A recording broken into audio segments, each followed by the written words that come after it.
Hey, good afternoon, everybody. This is Robert and Dominic with the Endgame Podcast.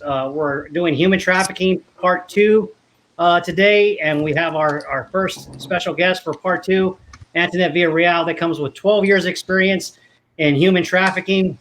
Her bio is more available on Part 1 in case you were not able to catch that. So with that, thanks everybody for tuning in. Thanks for the support on the YouTube channel. We ask that you subscribe and like that and give us some feedback, and we'll certainly try to get back to you. But without further ado, we'd like to just roll right into this. The second part's really going to focus on the pedophilia element of human trafficking, and then how does pornography and Pornhub and all these other servers that host porn, how does that play into this? And what can we do as society and as family members, parents, friends, and educators and people in the healthcare, just average citizens of the United States, how can we address this? So with that, I'll turn it over to Antoinette. It's all yours. Yeah, hi. Thanks, gentlemen. So thank you again for having me back. I know it's such a deep, complex topic that, I mean, we just can't do it all in one segment. So I hope that it was really great for your listeners before, and just opening their mind to how it is happening around us, right? Because that's the problem with human trafficking. Everyone thinks like it's not here, and it's not targeting our loved ones or our community. So I appreciate that.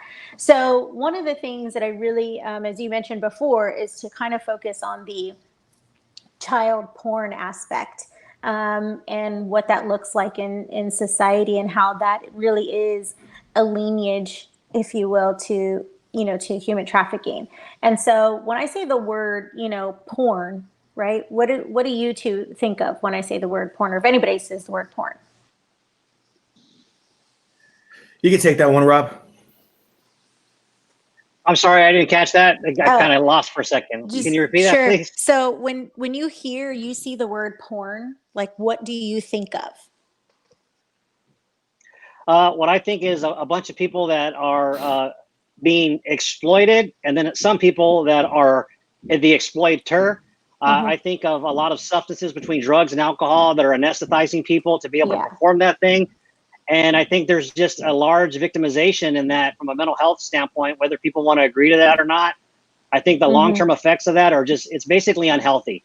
It's kind of like eating chocolate cake every day and drinking 3 Big Reds and sleeping 15 hours and expecting to be healthy. I don't think you're going to be able to do that. Yeah. Good point. Dominic, do you have anything? Yeah, you know what I really think of when I think of pornography, I think of almost like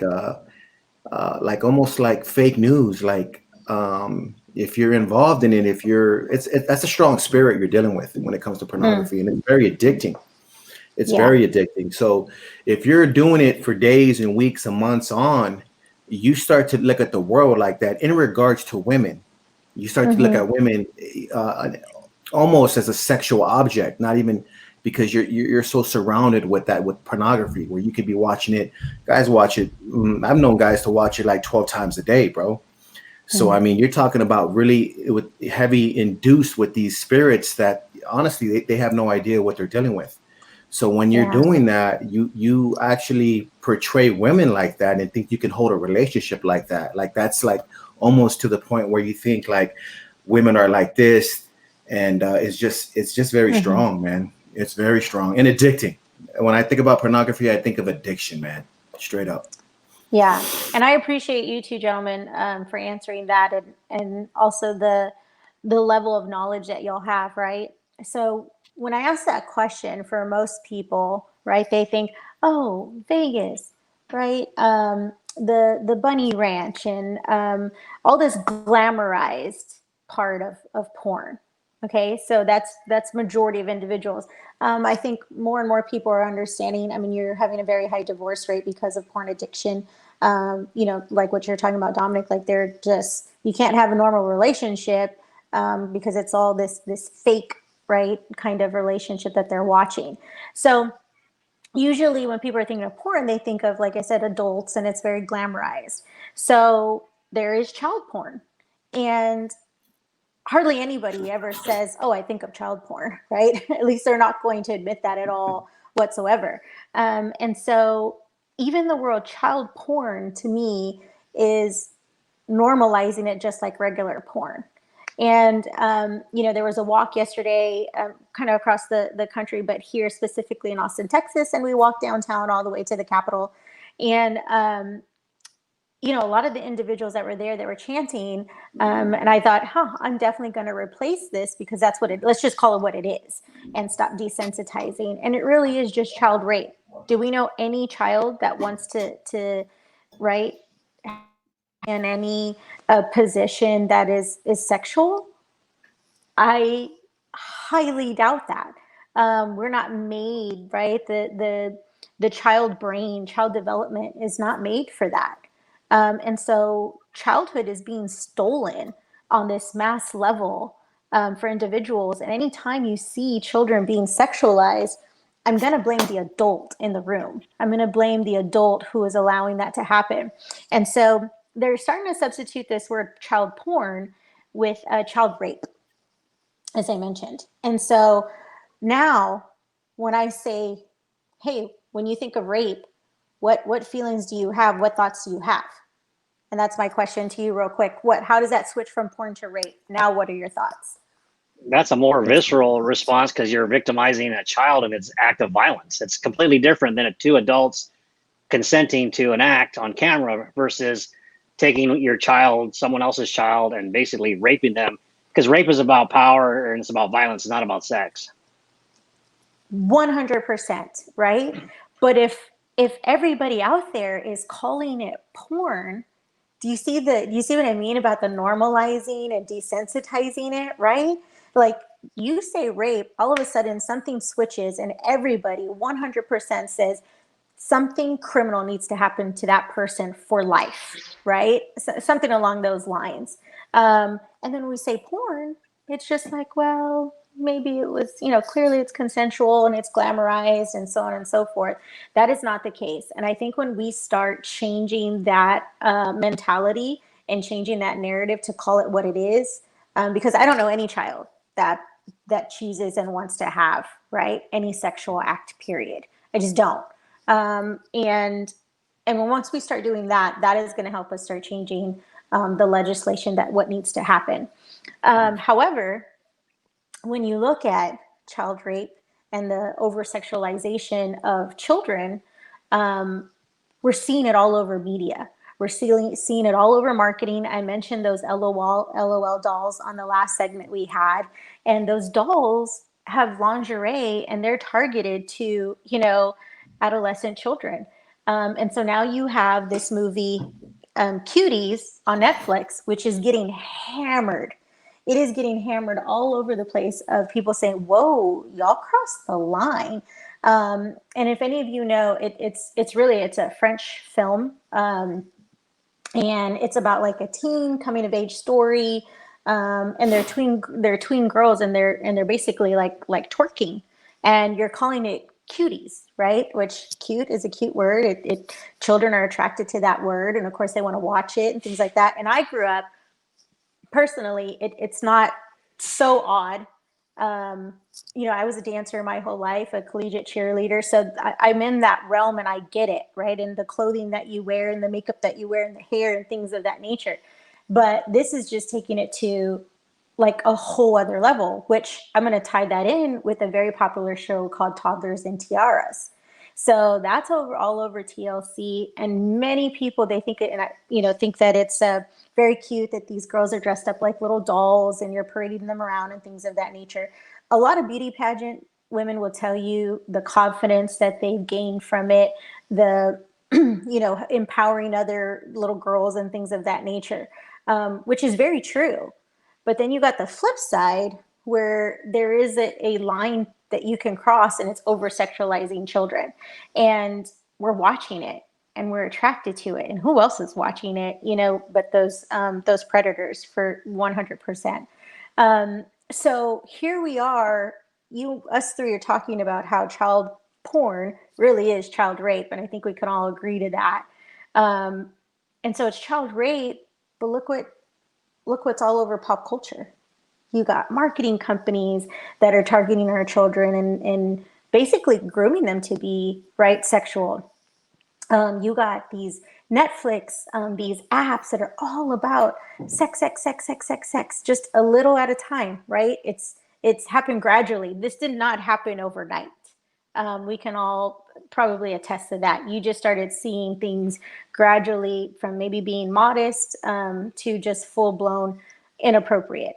And anyone who claims that anything is inappropriate, well, you're probably a church goer. You're boring. You're not up with the times. This is all out there. You can find it on Nickelodeon. You can find it on PBS. You can find it everywhere. So when it comes to human trafficking and when it comes to child molestation, we have to put pedophilia in there. And the way that pedophilia is becoming normalized, everybody, no matter what creed, what political party you're affiliated with, should be furious and should want to do something about it, because these children have no voice. And the thing is that we all think that maybe these are teenage girls for the most part. They want to act older and look older, and it's still consensual. Maybe they just didn't know any better. The statistics for infants and child porn, child rape is astounding. And that's one of the things I did want to share with your listeners, because then I think if people understand what an infant is actually on there, I just want you to know right now, there was like a study that there's 83% content images of children from 6 to 12 years old floating around on the internet, right? Of porn and sexual positions, sexual abuse happening. 39% of those images are 3 to 5 years old, and 19 had images younger than 3 years old, right? All over, the internet. And 80% of those show actual sexual penetration, and 21% showed images of physical assault and torture. So, I mean, you all have children. So when I tell you that, those statistics and that those images, what should be done? Who do we blame? It's probably systemic. I think it's some parents may be asleep at the wheel or being exploited based on their situation, and then we just have people that are out here exploiting children, and just evil spirits, evil demons. People are just trying to make quick money.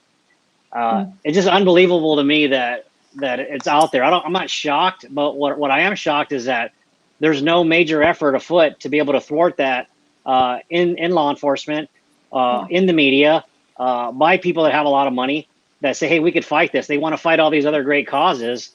I mean, when you talk about the girl cuties, when I saw that tag and I saw, New York Times, their article, it said conspiracy theorists and concerned parents, because, the New York Times can't ever give anything direct. They always got to take a shot at someone who questions that extreme far left liberalism that just kind of opens up the aperture and the gate for bad things. But even that front young lady that they had in the front of that was a young African-American girl that looked like she was like 12 or 13. And I saw the image, and then it made me think about like all these missing children, the lack of attention that some communities get when their children are missing, right? If a young 12-year-old girl is missing from an affluent area, that gets a lot of attention, kind of like JonBenet Ramsey, a young 5-6-year-old becomes missing, that's kind of that tiaras kind of element. You get a lot of attention, and then the numbers coming out of like the south side of Chicago, where a lot of these African-American girls, they don't get no attention. No organizations looking for these girls because of the socioeconomics, and that makes it easier to victimize them, just because they're looking for anybody to give them attention. So if some young guy, like you said, is a groomer who says, hey, I think you're doing good in school, let me buy you more books. Hey, let me buy you these cool shoes. Hey, I'll take you to eat. And you just manage that for 3-4 weeks. It's a matter of time before you get them in a vehicle and take them anywhere you want, and nobody will be any of the wiser. So I think that's where there needs to be a lot of focus with law enforcement. We don't need to be worrying about whether you believe someone that's right or left is talking at a university. Speech is not going to hurt you. Snatching our babies and putting them on the internet doing child rape, that needs to be a focus of everybody. I think you make a good point as far as like the attention that's given to missing children. I mean, it wasn't too long ago, maybe over 10 years ago, where your station, Fox News, gave like almost like a full season of a young lady's disappearance in Aruba. I think her name was Natalie Holloway. I mean, specifically, obviously the parents had resources, but she was given almost a season of the year out of the year where Fox News was actually in Aruba, you know, trying to pin down what happened to this young lady. Now, it's not her fault that she came from a, you know, a well-off background. That's not what I'm saying here. What I'm saying is the media picks and chooses who they want to focus their attention on. And really, the truth is, it's like missing children. I mean, this happens every day, man. I mean, there's an Amber Alert, and especially in the cities you reside in, there's probably an Amber Alert every day. Every day, an Amber Alert goes off with missing children. So, I mean, the media is not giving it the attention. But the truth is, it's like it really boils down to the community, in my opinion. Americans don't know their neighbors. Now, in well-off neighborhoods, you guys know your neighbors. You know your neighbors. You know your neighbors.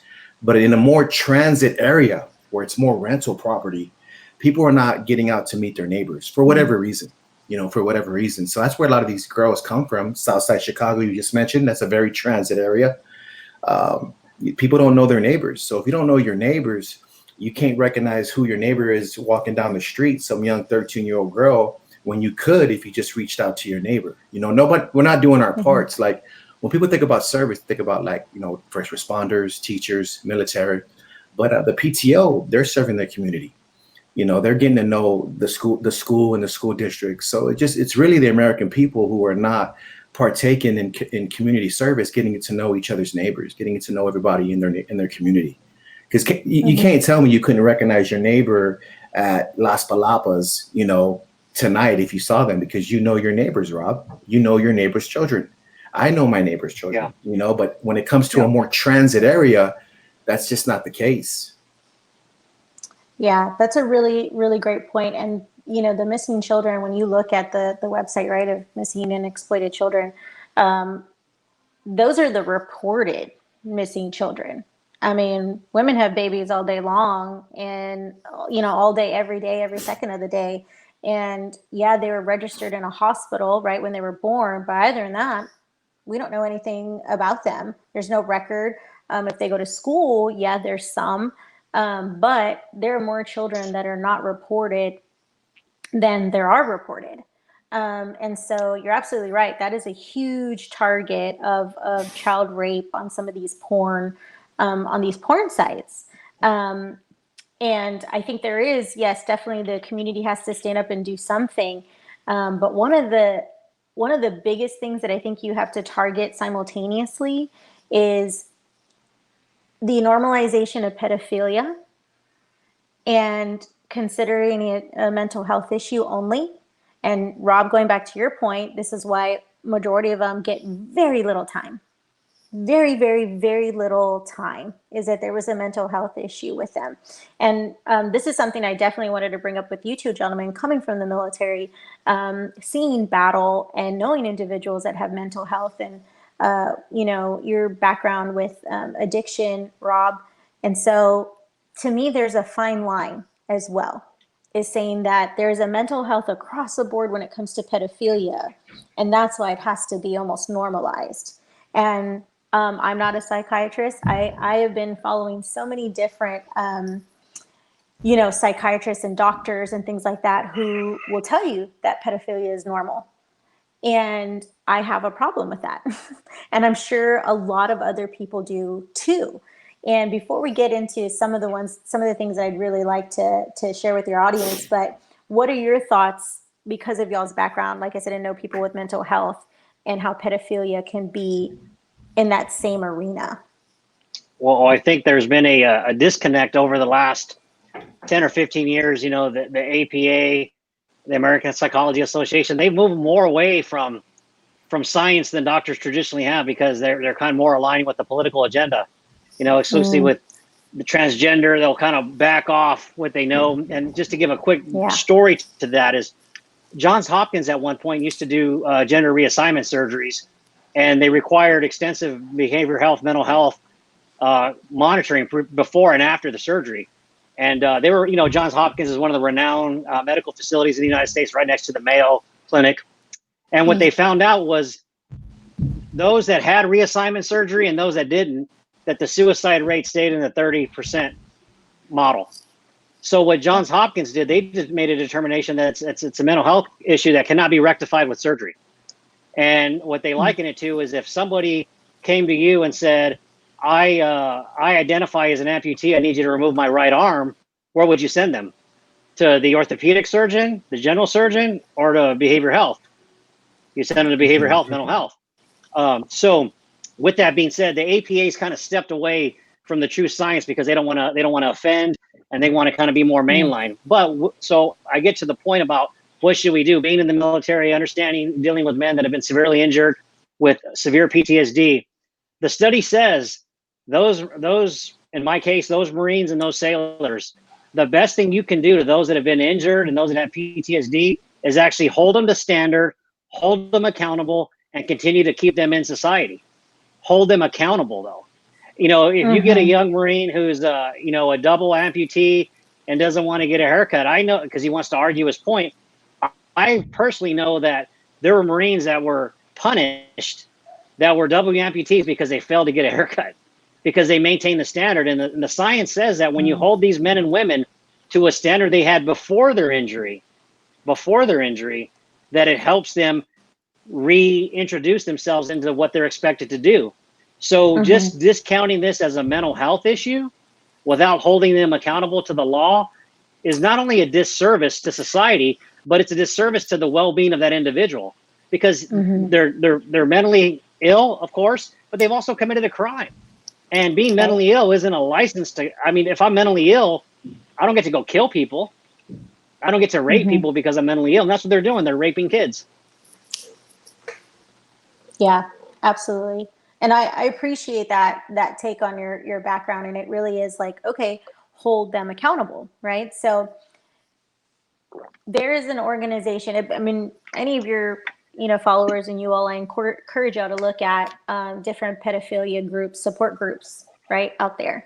And I'm a little torn between how you can find these support groups and organizations of pedophilia out there for the public, and nothing is flagged, right? Nothing is deemed as harmful in any way, shape, or form.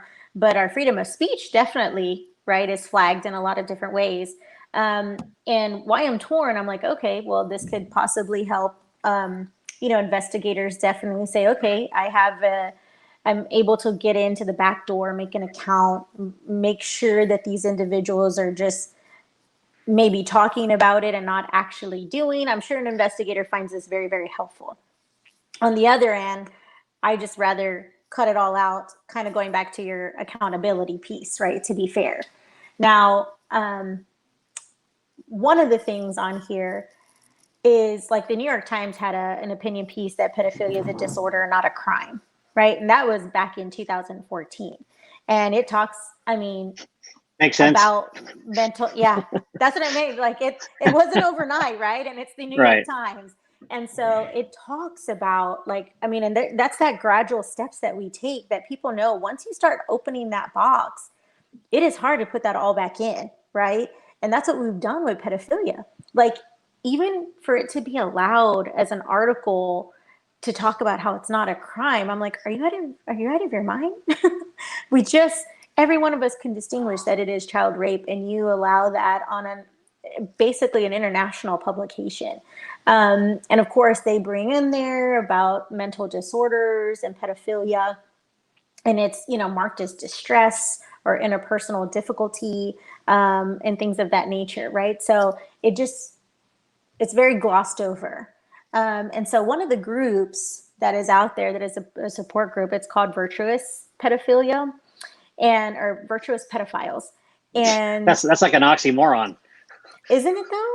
And they talk about how they got started in their name and things of that nature, and they were an affiliate of Before You Act. Now, this is another pedophilia group, Before You Act, and so of course that sounds like, okay, they are a support group of saying don't act on any of your your interest or your urges or anything along those lines. But with that organization or entity, they very much say, because it's against the law and because society looks down upon pedophilia. So not that again, it's wrong, not as inherently morally incorrect. That's exactly it.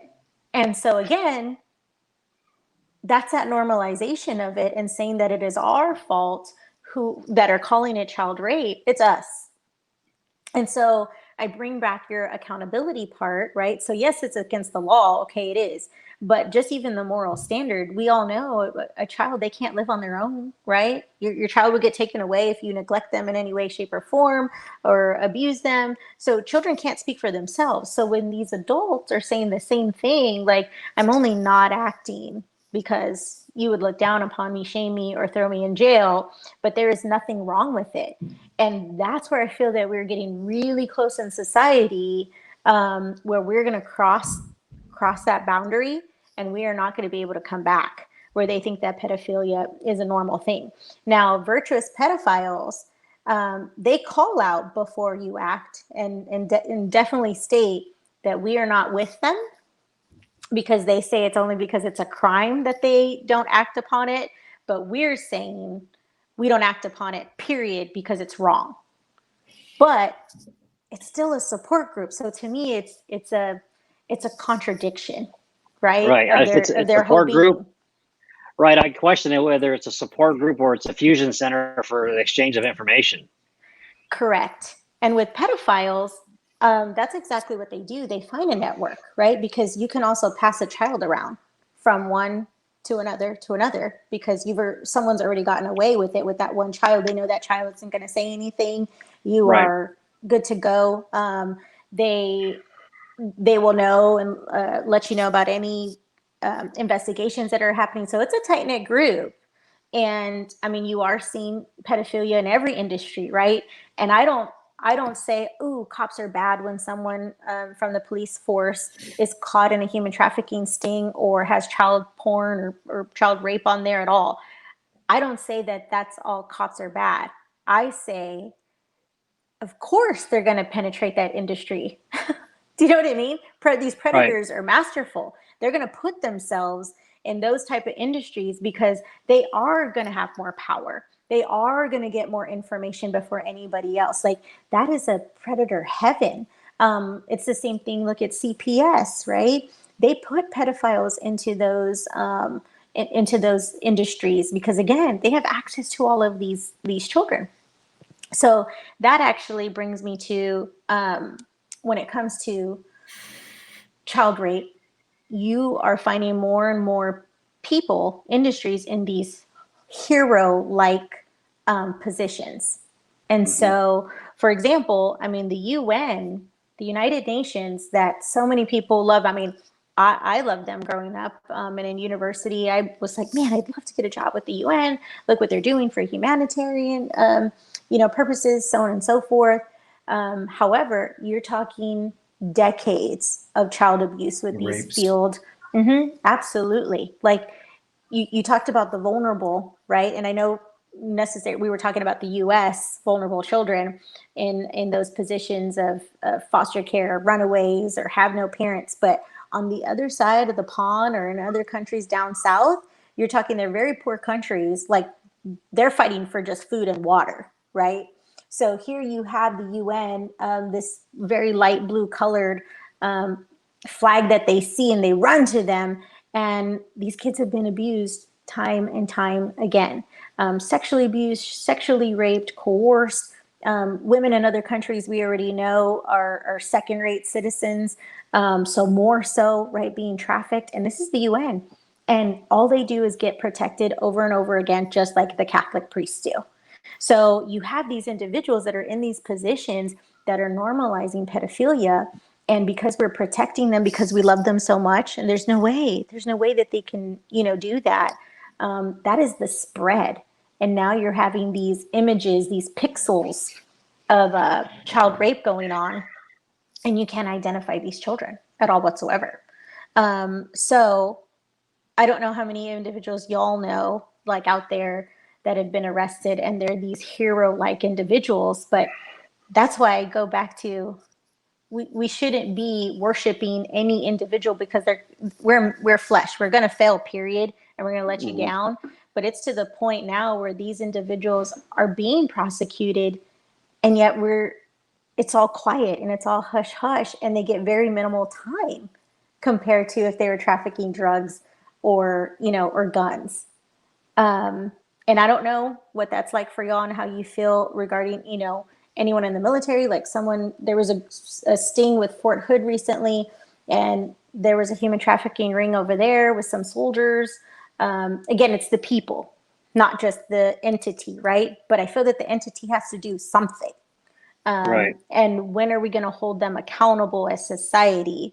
That's anywhere from Netflix to these LOL dolls to anybody. And so, yeah, I just wanted to put that back and see y'all's thoughts regarding that, because that's a big one. We have too many heroes in these positions, and they're the ones that are normalizing pedophilia to the highest level.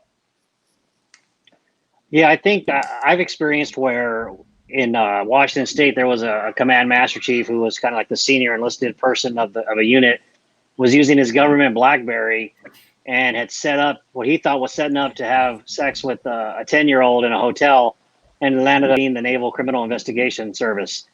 And then there was a sergeant major, a very well-known sergeant major in the Marine Corps, the same thing, got caught, pedophilia. And this is something for people that have known me for a number of years. Back to 2012, 2013 era, when I first got to San Antonio, I made a declaration. I said, we are migrating to making pedophilia normal.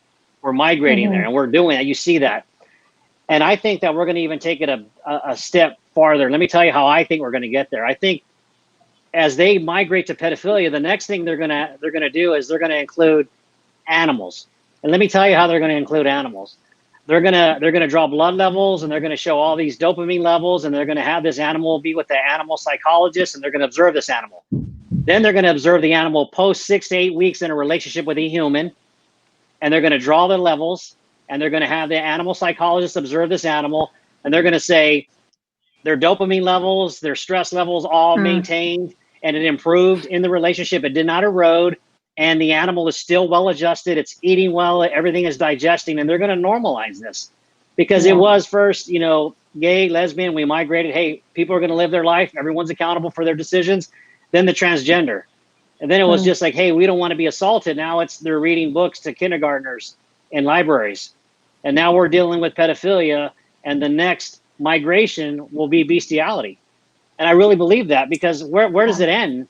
Where does it end? You're right. It doesn't. We're talking kids now, and they're saying, well, the only reason is that it's because it's illegal. And we talked about this. Dominic and I talked about this before about infidelity in the military. Dominic, how many guys are practicing that in the military? So then when they hear a young Marine or young sailor get caught up, someone's side girl calls the command, those leaders, they gloss that over.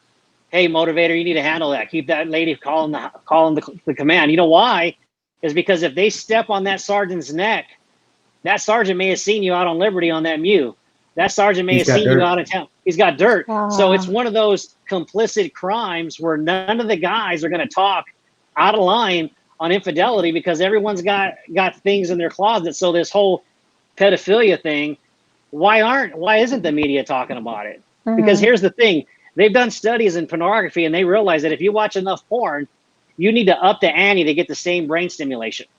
So before it could just be traditional male and female, then it's like add a female, make it your stepmom, make it your stepsister, and then it goes to kid. Like it just never ends well. It's like, man, what do you need? And it migrates. So as it migrates, people have a continued blind spot for that because they don't want to be called out. And I think that's where we're at. That's a valid point. And the thing is, when you said, where do we go next? The statistics are starting to show, and again, these are from psychologists that believe so much that this is a mental disorder, which I don't disagree. I do think something is not okay in your wiring, right, for that. But it's the repercussions of just calling it a mental disorder, right? And still letting them be out there in society is, some of the psychiatrists out there are saying that just because someone, like you said, you kind of have to up the ante when you're looking at porn so much. So it's almost natural that they are going to go into child porn because there's nothing else left. So it doesn't mean they're going to act upon it. And that's why you're seeing such an increase in child pornography online specifically. So my thing is, again, we're normalizing it. And two, if there's such an increase in that, all of these platforms, how are we even allowing that to be the case, right? All of these platforms are really not protecting children at all. And you're allowed to upload, download all of these images of children. And how do we do that? Because if it was your child, what would you do, right? If it was literally your child, what would you do? I'd be in prison. Oh, hands down, and you would rate it. I mean, me and Rob did a talk about this, and we're tracking that right now. Statistics show 40% of Americans that are newborns are born out of wedlock, 40% across the board. So that's almost half of the nation's newborns are born out of wedlock. A huge problem is when these mothers take these young children and they don't have their dad in their lives on a daily basis. The problem, you're gonna have whatever. You're gonna have your media. You're gonna have your outlets of TV. Obviously, your music, whether it be country. Let's not all blame it on rap music. Country music pushes it too. Everybody, all these genres push, sex, heavily. The problem is when these young ladies, or even ladies in general who are grown women, have children, their urge to get out to meet somebody, they're willing to bring anybody around their children, and that's a problem. That's a huge problem, bro. That's a huge problem. I mean, we talked about this today, Rob, about, the single mothers going out every weekend. Why are you going out every weekend? Are you getting promoted every weekend? What are you celebrating? But you're bringing around different men around your children. Dude, I know I've seen more animals in a documentary about the Serengeti have more love for their children and more protection for their children than adult females do for their children. Bringing anybody around. A lioness will not bring anybody around her cubs until they're able to walk and to somewhat defend, to give her a heads up, there's trouble. But women, bro, I mean, it's just crazy. 40% of children in America are being born out of wedlock. And these women are allowing boyfriend 1, boyfriend 2, boyfriend 3 to come around these kids who are vulnerable, bro. There's lionesses in the Serengeti that will not allow that, bro. You explain to me how an animal has more common sense and more sense of like ownership of their own cubs, of their own children than humans do. Explain to me that. Wow. Like, that is such a great visual. It makes sense. When I talk to the law enforcement individual, and I won't give the agency just for privacy, they said that a lot of times it's like you said, it's access to children, right? Before in our age, we were always told, and we're all coming almost the same era, the janitor, you always had to look at the janitor with like a side eye to make sure that they weren't trying to exploit anything. But now, based on what law enforcement's told me, it's all people that create an opportunity for access to your children. It's the friend, the neighbor, it's the uncle, it's the my niece is staying over the weekend. And then you may know that house, but you don't know who they're letting in the house, the older cousin. And you think, oh, it's a female older cousin with my daughter, she's safe. Not so much, and it's the stepdad. There's so many narratives, and it kind of goes back to what Dominic said, is that these people are being exposed. I have family that's law enforcement locally, and they said that once a single mom has is with her kid and she's on a single situation, the chance for them being molested shoots up to 38% automatically the next day. Not because the mom is asleep at the wheel, but a single mother needs daycare either before or after school. The single mother has to trust that 12, 13-year-old child is going to go home, lock the door, call it in. I'm safe. I'm going to stay here. There's just so much access. Or you put them in after school programs where you go, well, I'm going to take up your time and be safe. But is it the jiu-jitsu instructor? Is it the vocals coach? once you put them in someone else's care and you don't have Overwatch, they're Open game. vulnerable. It's open game. Yeah. You know, that's why it's critical, and not everyone has the ability to have a parent in the home 24/7, even if they are home, like you said last week, Antoinette. If they're next to you on their iPad and you go, well, my kid's right here. Yeah, but they're on this app and someone's messaging them. And then they go, hey, I'm going to go to the backyard and go play. And then they go out the side gate because they say, oh, I'm out here in a red car and I got some candy. Mm-hmm. It goes south like less than 15 seconds. And you go, well, they're home with me. They're safe. They're just on their iPad. You just have to be very diligent in what your children are exposed to and who they're exposed to. Yeah, I mean, let's that just be is real. These phones. I'm sorry. Go ahead. You're fine. no, it's I think to circle back to Dominic saying, you know, the statistics and so many women, you know, they need help, right? And they're bringing so many people in and out of their home because they don't have a village, right? They're a single mom, and I try to follow so many different ethnicity groups and demographics to just see some pattern of the sort. And there's this one I follow, and she's all about black children and black children being killed, usually raped before they're killed. And you're talking very young, right? Toddlers, infants, and majority of them are all because it was mom's boyfriend and mom was at work. And this is boyfriend in the home, boyfriend of a couple of months, boyfriend of a year, right? Like there's no pattern of that. And they're being raped and then they're being, you know, killed, found in containers, right? Found in bathtubs, like burn the body in the backyard, like all kinds of just crazy things.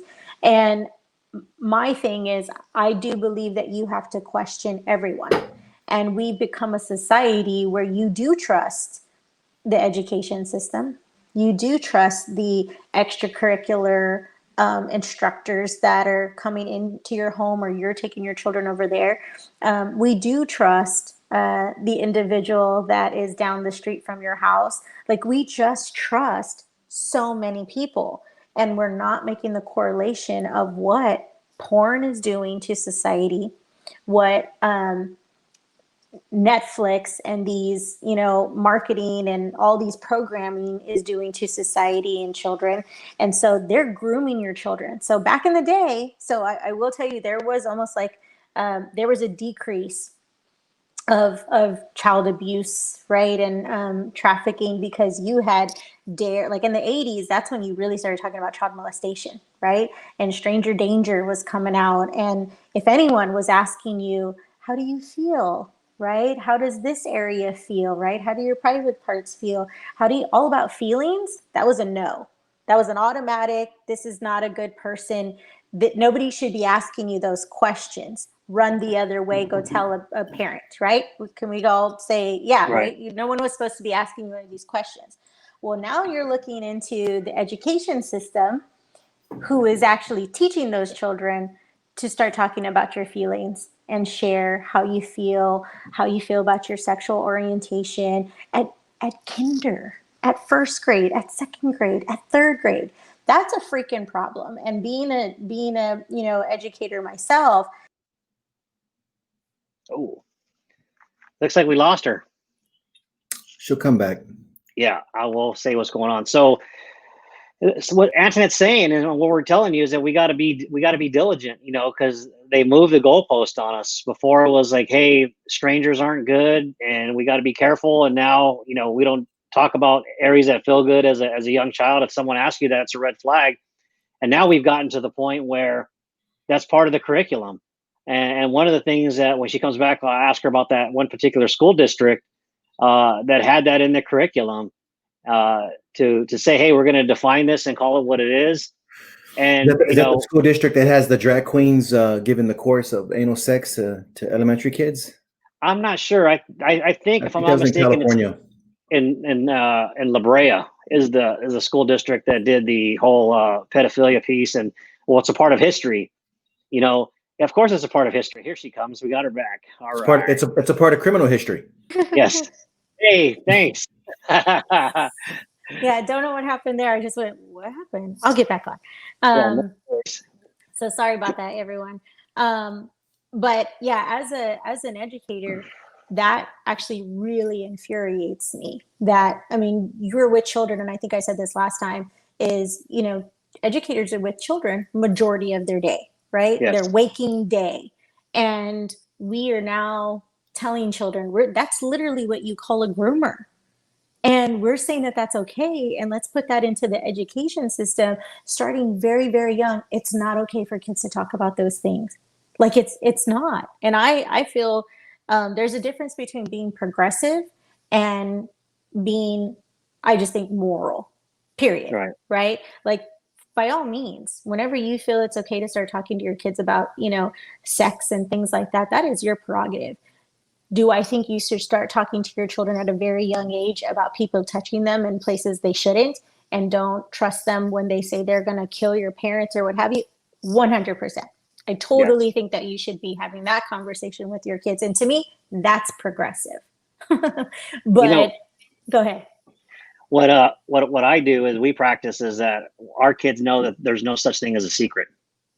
Because we know that that's a huge word for groomers. Oh, this is going to be our secret. So even in our family, we don't use that word. We have a different word that we share when we want to have a moment with them, like a good moment. And hey, this is going to be something that we're going to do over the weekend.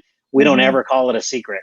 We don't ever call it a secret. And I'm not going to put that word out there. So now, you know, people will track on that, but you got to be very careful. And we talked about, when we lost you momentarily, about that school district in La Brea, where you heard the administrator defend pedophilia in the curriculum.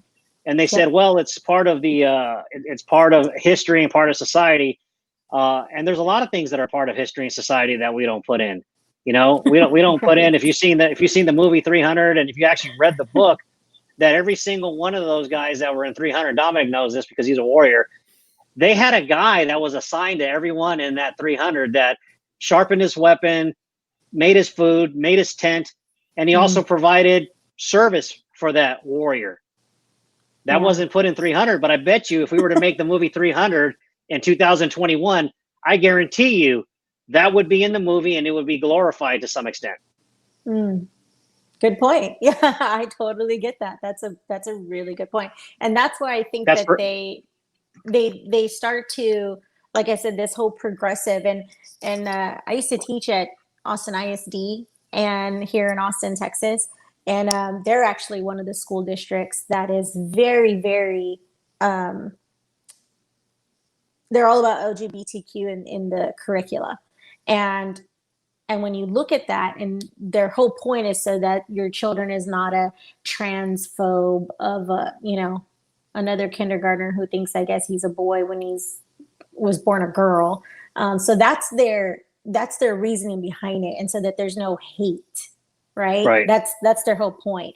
But when you're talking to kids, like I said, about describing how they feel, and, you know, gender is all about how a person feels. That's number one for groomer. And those of us who've been in this human trafficking space for a long time, we call it what it is. You can hide behind any other progressive type of verbiage or narrative and say it's a hate crime if you don't talk about it. No, it's a hate crime, in my opinion, that you are raping children, and raping children is bigger than a hate crime is actually what I meant to say. And every single time when the media gets a hold of something, they change the narrative. This walk that we had yesterday, you're talking, it was a 15-second snippet is what it seemed like. Maybe it was 30, but it seemed like 15. They changed the narrative. They put, instead of talking about child rape and child abuse, they put Q out there, which no one was wearing a t-shirt that had the Q on, right? Because then that's the conspiracy theorists, crazy people.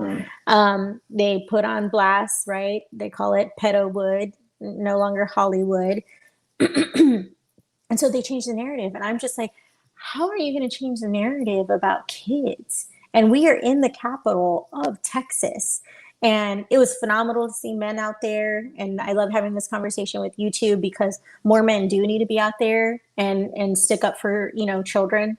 And they need to see your faces. They need to know that not all men are bad, right? And they are here to protect. The men in my life, like I said, I know them to protect. And more kids need to see that. But these school districts are out of control, I think, but it's because parents trust them, right? And now you're seeing more and more with this whole online business. There are very many school districts in California, in Tennessee, here in Texas. They're signing these, I don't want to call it a promise, but they're signing these contracts that they will not be listening or viewing when their child is online learning. Like, you're not allowed to. And if you're allowed to, then your child could be, there'd be repercussions. I'm not going to say suspension across the board or anything like that, but there are repercussions. And they're claiming that it's the safety of other students. And 100%, I believe that's because of they don't want you to know what teachers are teaching, right? Especially when they're talking about those social aspects of things. And to me, you're a teacher, I want you to teach them the subject, right? Of course, you want children to play nice with each other, but to me, it's the parent's job to teach them about how they feel, their thoughts about sex and things of that nature. And so, like I said, if I see it in Texas, I know that it's going to be bad for the rest of the country. So we have to start paying attention.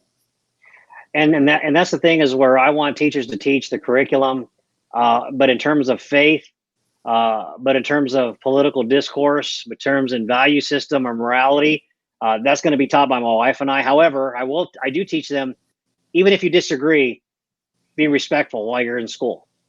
You know, I don't want them to pick a side in school. I want me to pick a side for them until they're of age to decide for themselves, because I have to protect them until I put them out into society. And I was just going to bring that point up because I read an article where teachers were concerned because they're afraid, because like what Dominic and I said in one of our last thing, a lot of these universities for sure, and now it's stepped down into the high school and the intermediate and elementary, is their madrasas. They're what they use in the Middle East to teach extreme, Islam, extreme fundamentalism. That's happening now. And you are immersed in that education system. So I can imagine someone with your belief system saying that parents should teach those value systems and you should teach the curriculum. I would venture to say you were probably a minority in that group, and almost to the point where you'd almost have to silence that thought and that opinion, because it would make you vulnerable, because you're really in the lion's den of progressiveness and liberalism. And I always find it interesting that people that have educated their whole life are telling people what they need to do outside of education. There's a thing where people that do, people that don't teach. Just like people that can play sports. Those that don't become sports writers. Look at a sports writer's body versus an athlete's body. It's very, very diverse. And they weigh in heavily on what the sports athlete should and shouldn't be doing, and how they went wrong and how they fell apart in this critical moment of a competition. We need educators. We love people that want to dedicate their life to making people smarter, but you're not to make more clones of yourself. We have a term that, any leader can make followers, but a real leader makes other leaders. A real leader allows someone to move on from your level and take on their own identity with their value system to do what they think is right. That's making it true, to think for yourself, not just what someone told you to think. My kids are going to leave my home and they're going to have to think for themselves, because their salvation is their responsibility. But it's my job to equip them with as much as I can by the grace of God, and then they take that on. In these schools, they want them to think exactly like they want them to think and move on. That's not what we're there for. If you say you love diversity, we have to have a diversity of opinion, diversity of thought, diversity of performance, diversity of interest, because when you bring all that is when you truly get what you're looking for. Because if we all want to just do the same thing, then we can just go down to downtown Portland and Seattle and look at a bunch of people wearing skinny jeans and wearing masks, with man buns. But we'll all be the same then. Right. We have to have diverse opinions. So, Dominic, any thoughts on that, brother? You know what you're speaking on about, equipping your children, you're the majority for now. That is the majority for now. 40% of children are being born out of wedlock. Antoinette, you had students who probably didn't eat breakfast the morning going to school. You probably had students who probably didn't even eat dinner the night before. That is the norm in many cases throughout America. where these families, they don't come from resources. These kids don't have resources. So these teachers, they're not necessarily dumbing down the curriculum, but when you're the majority for now, both parents in the household raising kids, there's probably about a good quarter. I mean, how many of your children where the dad wasn't involved in the household, Antoinette, that you're teaching on a regular basis? It was probably about 95%. Boom. It's about 95. You know, that's the majority. So a teacher, I get what I mean. I'm not down with the pedophile stuff. That's criminal behavior to the, you know, to the 10th level. But these teachers they're dealing with society as a whole. Your household, that's beautiful. 2 parents, that's how God made it, bro. That's how God made it. But people ain't in the church, bro. So they're having relationships outside the church, and they're having babies outside of wedlock. So here we go. So the teachers are dealing with that because that's the majority in their classroom, bro. You know, so I'm not saying they're dumbing down the curriculum. That's not the case. But they're actually, I mean, are their morals coming down in a sense because they have to deal with that? Possibly. You know, it's America's going through some trying times, bro. You know, it's going through some trying times. I mean, it's deep. I mean, that's almost 0.5%. Half of the nation is almost born out of wedlock, man. We're talking generations here, gentlemen. I mean, people, we're talking generations here. So this is not going away, you know. And to say, and for saying like normalizing criminal behavior, as in people committing crimes as these pedophiles. I mean, what state has actually moved on that? What state has actually made it to where, you know what, it's no longer 16, you know, or whatever, the minors no longer having sex with the minors, no longer a crime? Where has that actually changed in America? I mean, where's it changed? You know, go ahead. I'm sorry. No. That's a great question. And I'd be happy to share that piece, as well as just Please. one last thing in the education system is parents have to be involved. And I think during this quarantine, yeah, of course you see things, or a parent, and you see things all over social media where parents are like, oh my gosh, it's not my job to teach, right? Like they're just exhausted because we got these crazy theories on just how to multiply now. Like before this is just how you simply solve the problem. Now there's all these other ways. However, even though that's challenging, I think that parents have to start questioning the system, because there's actually a joke among educators, and especially me, like I taught in the hood is what you would call it, right? And here in Austin. And I taught kids that looked just like me, right? It was majority Hispanic community. And you have to start questioning. They have so much trust in the education system. But the joke is that we're social workers first, parents, and then educators. That's a problem, right? Like, don't get me wrong, the kids should trust you, and you should be someone that they trust, and they can come to you with problems, but parents need to start questioning what their kids are being taught, plain and simple. And that's why, honestly, I couldn't hang in there anymore. I was tired of the bureaucracy, as well as the indoctrination that was actually happening. And and my classroom was not like that, but you're fighting it every single day. Right. Your kids are doing beautifully, but they're still going to come down hard on you. And I don't play by anybody's rules. I think I told y'all before, even with human trafficking, everybody's table sucked. And pardon my French, but I was like, I'll just make up my own rules to help, right, assist survivors and to eradicate human trafficking. I'm not going to play by your rules, because your rules, you only invite who you want to invite. And to me, everybody is invited, because we all have, it's all of us. It's going to take all of us to stop it. So parents, please start questioning what your kids are learning. Challenge the system, because they don't listen to teachers at all. They listen to the parents. The louder the parents are, they will change, plain and simple, because those school board people get voted right in. So challenge them. Now, going back to the states, I'm just going to tell you how you got two opposite ends. I had it last time, and I'll apologize. I'll give it to you. It's a Senate bill. I almost want to say 146, but I'll clarify. In California, there is a representative there, and he wants to where you no longer have to register as a sex offender. So that's one problem But then you have Right. on the other side of the United States in Alabama, where they just brought back castration for child molesters, right? For Wow. people raping children. So we gotta, and hey, I live in Texas. Rob, you live in Texas. Dominic, you're from Texas. We like to do things our way. So of course we don't want any federal mandate, right, to come in and tell Right. us. But these states are out of control where you have something like that, where you're not going to tell me where these people live, right? And they're these sex offenders. Wouldn't That's they a be on the problem. registry though? They wouldn't be on the registry at all. He's trying to fight that. That's what he's trying to do. And I don't know all the ins and outs. I'm going to actually, because of some legislation things we're doing, I'm actually going back to read that one specifically. That is the highlight of it, right? Is to not register sex offenders. You don't have to. And there's other conversations about that of like, oh, well, we don't want to do that because then they have shame and then they're stained and they can't get a job and harm that comes their direction. Well, it's like, well, of course, did you just give them probation? Well, yeah, Right. people are going to be very, very upset. Like the child who was molested, raped in Florida, and the judge let him off.